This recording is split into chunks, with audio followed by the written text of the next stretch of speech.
manifestó su postura respecto a la reforma al sistema político, manifestando que estarían de acuerdo con la condición de que no sea una reversa al sistema binominal o uno cercano a este. Conversamos en esto con el presidente del Partido Comunista, Lautaro Carmona, quien ya estamos viendo en pantalla. ¿Cómo está, Lautaro? Buenos días. Muchas gracias por conversar con nosotros. Hola, muy buenos días y muy a disposición de esta entrevista. Gracias. Lo primero, ¿ustedes están a modo general de acuerdo con esta reforma al sistema político? Y si es así, ¿bajo qué condiciones?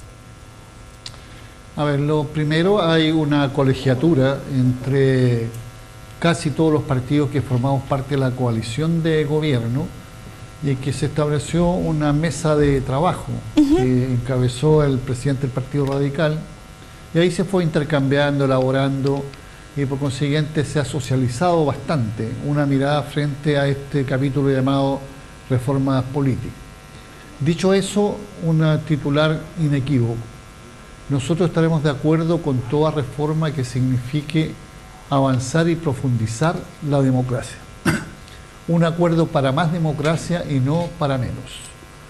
Y lo decimos porque hay insinuaciones o explicitaciones de parte de la derecha de querer volver atrás respecto al espacio y la cantidad de parlamentarios. Sí.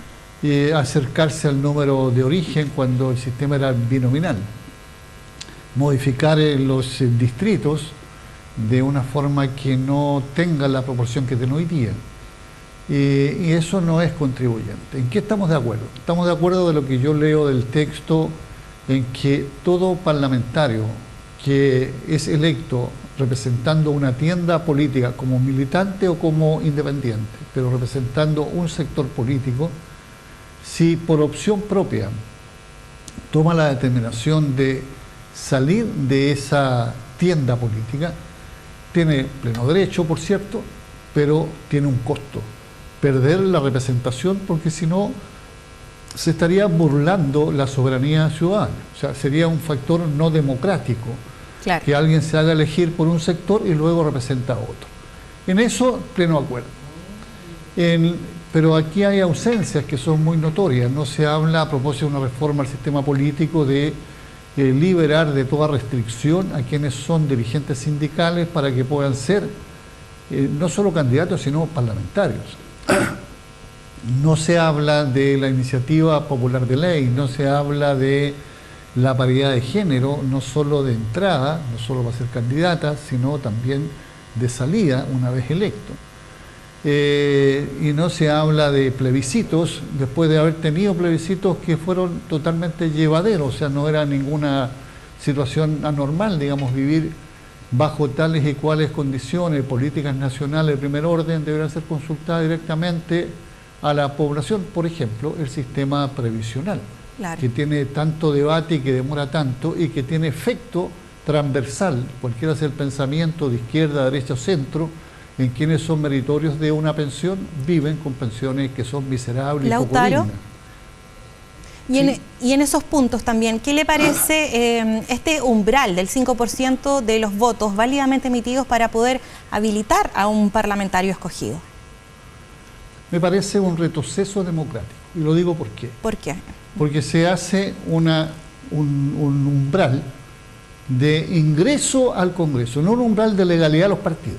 Una cosa es umbral de legalidad a los partidos, que podríamos discutir si son umbrales de comparación mundial, ni un problema, tal como lo fueron y son el día de hoy, pero umbral de ingreso en un país que todos sabemos, todos estamos conscientes, tiene una altísima concentración de la densidad poblacional en la región metropolitana y en 2 regiones más. ¿Qué pasa con la región de Aysén, de Magallanes o de Arica o de Iquique? Si usted obtiene una electividad con el 40%, no le da para tener un promedio 5% a nivel nacional. Claro. Y el 40%, o sea, casi la mitad de la población de esos territorios, tendrían que ver el fraude de que otros los representaran. No, la representación en un Congreso tiene que ver con representación de soberanía ciudadana de acuerdo a la proporción de habitantes, pero también de acuerdo al territorio. Eso es una elemental norma geopolítica. No puede dejar, y lo contrario, los territorios de Arica y Magallanes podrían no tener parlamentarios virtualmente. Entonces es un absurdo, es una negación. Algunos hablan mucho de que no nos parece la paridad porque significa meterle la mano a la urna. Esto otro también es meterle la mano a la urna porque es burlar la expresión de una soberanía proporcionalmente mayoritaria porque no se reúne un promedio nacional. Entonces creo que eso es un retroceso muy serio. ¿Para qué decir lo que pasa con los que tienen una idea de regionalismo? Bueno, que han anulado las regiones y se los come el centro, se los come la urbe metropolitana y desproporciona lo que es un Congreso Nacional. Usted también plantea otro punto que tiene que ver con la paridad de género. ¿Cómo debería considerarse dentro de una eventual reforma? Primero tenemos que llegar a la convicción del punto de vista político, del punto de vista de civilización, del punto de vista valórico, de las limitaciones que históricamente se ha puesto a las tareas de representación de la mujer, corregir, sabiendo cuál es la proporción que tiene la población y obligar a las fuerzas políticas y luego al sistema electoral a que permita que la paridad de género pueda haber un rango de movilidad 40-60, 60-40, 45-55, o sea, ojalá fuera tal cual. Y la fórmula es muy evidente, digamos, si uno lleva en listas paritarias, en el evento que tenga las proporciones para acceder una candidata o un candidato en igualdad de condiciones y está desajustado, bueno, es electa la mujer, así como el día lo mostró, digamos, la Convención Constitucional, muchos hombres fueron beneficiados con esta paridad, para que no se lea solo de una parte. Eso tiene una simpleza electoral muy fácil. Lo que hay detrás, hay una convicción, hay una convención, no puede ser solo de presentación candidata, entonces somos muy amigos de las mujeres, reivindicamos los derechos de la mujer, etcétera, pero otra cosa es ser electo. No tiene que ser para el ejercicio de la tarea gubernamental. Nosotros tenemos la tranquilidad y la honra de, en una original elección de 12 parlamentarios, 10 eran compañeras y 2 eran compañeros. Perfecto. En el Senado es 1 y 1, digamos. O sea, uno puede trabajar eso y son de rendimiento sin igual entre todos y con competencias plenas de todas maneras. Desde el punto de vista de la oposición, ¿qué cree usted que puede haber detrás de impulsar esta reforma? ¿Apuntaría a volver al sistema binominal, cree usted? Yo creo que lo que hay ahí es un síndrome nostálgico de imaginar que la estabilidad del punto de vista de la gobernanza está determinada por tener bajo control y excluyendo un sector de la política. Yo creo que negarse a mirar la realidad tal cual es un error político. Y desde esa perspectiva no tengo ninguna duda que a ellos les conviene electoralmente, les conviene desde su filosofía blanco-negro el que los números sean menores y las representaciones ojalá se articulen en un A y B y punto. No hay más matices, no hay más colores, no hay más diversidad y la vida está mostrando que realmente dramáticamente eso no es así. ¿Cree que esta reforma va a llegar a buen puerto o justo se da poselecciones? ¿Puede haber otro interés o cree que podría esto avanzar en el Congreso?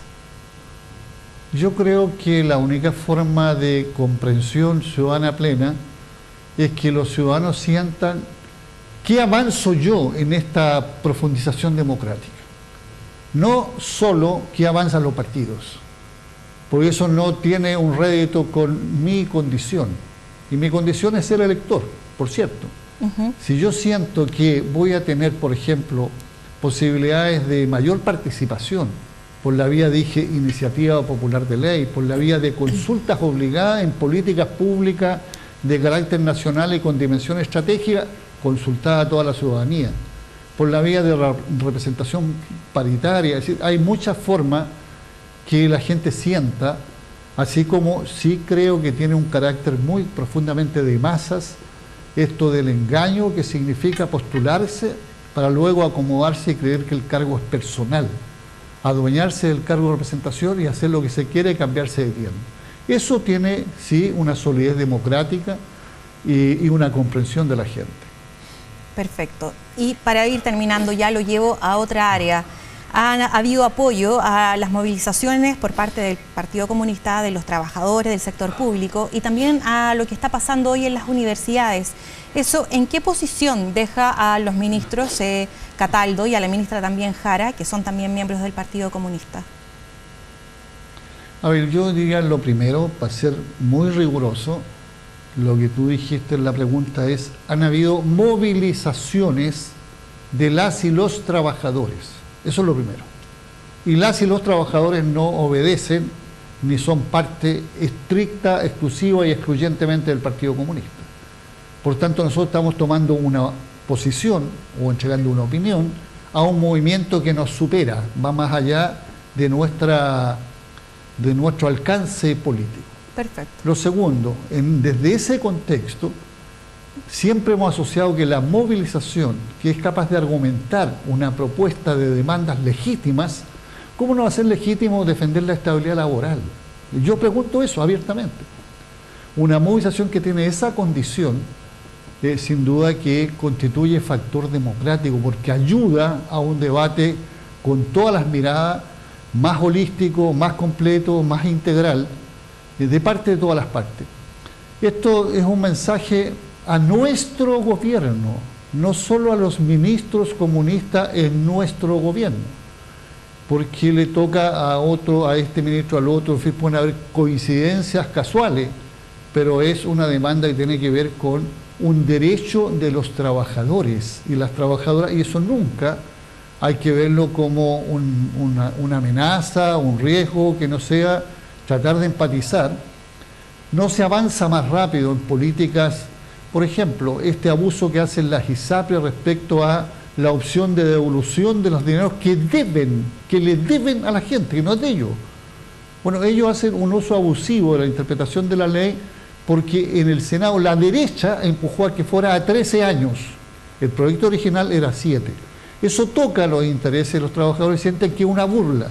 Vamos a sentir que reaccionar frente a esa burla es una afrenta y una contradicción con el gobierno en absoluto. Lo mismo pasa con el tema de la estabilidad en las universidades, porque el sistema que tienen las universidades desde el punto de vista del financiamiento no lo inventó nuestro gobierno, no lo inventó nuestro ministro o el ministro que tiene militancia en nuestro partido.